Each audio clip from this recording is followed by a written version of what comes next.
art history. And art history. Okay, and architecture, visiting churches, cathedrals with stained glass is a big inspiration and can give you new ideas about design and, Well, that can help you also understand structural integrity. cultural symbolism. When you start talking about values, rituals, all these things, stories. Yeah, stories. Telling stories. So how can you do that in stained glass? How can you talk about rituals and things like that in your stained glass? We feel that our channel, actually this is what our channel's about. We're about teaching and about teaching. You know what? And I've said this before. I don't claim to know everything, because I don't. I promise you. I learn something every day. I learned something today flipping a window. But I learned something today. did you? Yeah. Did I talk too much? He can't see out of his right eye. Oh my gosh. I that's gotta right. turn this light on right here. I'm sorry. So yeah, I got to get cataract surgery within. Over the Christmas holiday, we'll be getting cataract surgery. Always wanted a cataract. Now you're gonna get Now I'm gonna get. now One. you're gonna get I rid got of one. Yeah. Now you got one. Yeah. So, but our channel, we back to our channel. We both enjoy teaching, and that's what this channel is all about. It's about, we're showing you our technique, and y'all, I promise you, every one of you here in the chat has their own technique about how they do something. I am informing you of my technique in hopes that it will make your job a lot easier.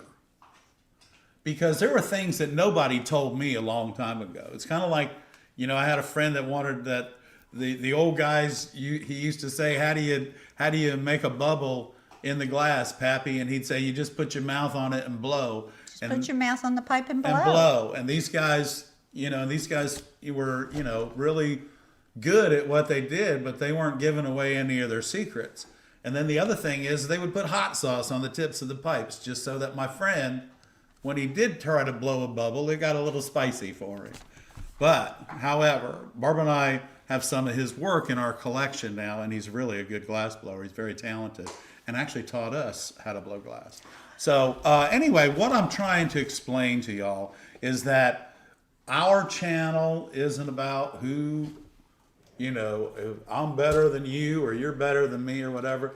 Our channel is about me showing you technique that helps you, or even maybe you could share with your friends something that you learned from me. And if any of you learn anything from me, then I've done my job, and it's greatly appreciated. The other thing that's greatly appreciated is that every Monday night, 7 o'clock Eastern, you guys tune in and put up with me and yeah, my talking and rattling on, but I want you to know I love every one of you. And I think it's, all the stuff aside, we're here to learn, and Barbara and I are happy to teach you. And you know what, guys?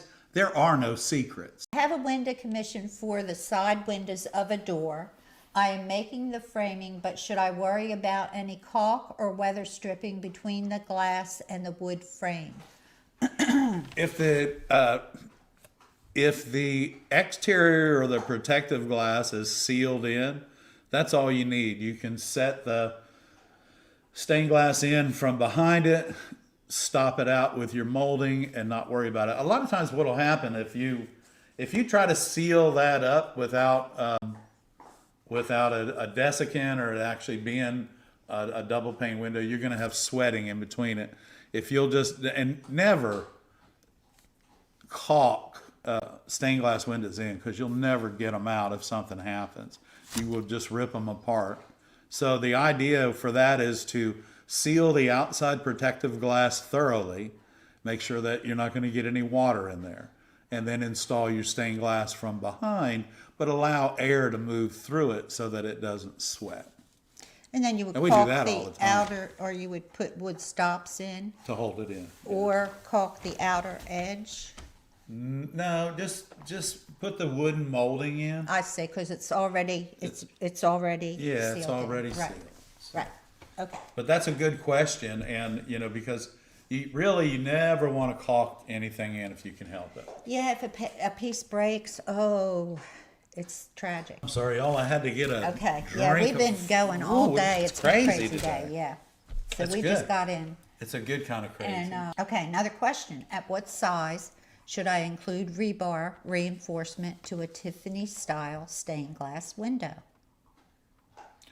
Well, because Tiffany style windows or Prairie style windows are a lot of vertical lines in Copper them. foil window kind. Copper foil. Yeah, I think I would use the restrip at least on the vertical lines, or not knowing At what the design size? looks like. At what size? I'm sorry. Probably 12 by 36. So normally 3 square feet is without, Well, over 3 square feet. should be reinforced. Right. 3 square feet Yeah. or more should be reinforced. I would think so. I don't have to, in a cane window, you don't have to, you can go a little bit bigger. But it depends on the application, where you're putting it. If you're putting it in a door, it doesn't matter if it's 16 by 20, it should be reinforced. Okay, if you're putting it in a bathroom window and it's 12 by 36 and it's just gonna hang out there, I don't even know that I would worry about reinforcing. Make sure that the molding that holds it in, goes around it substantially.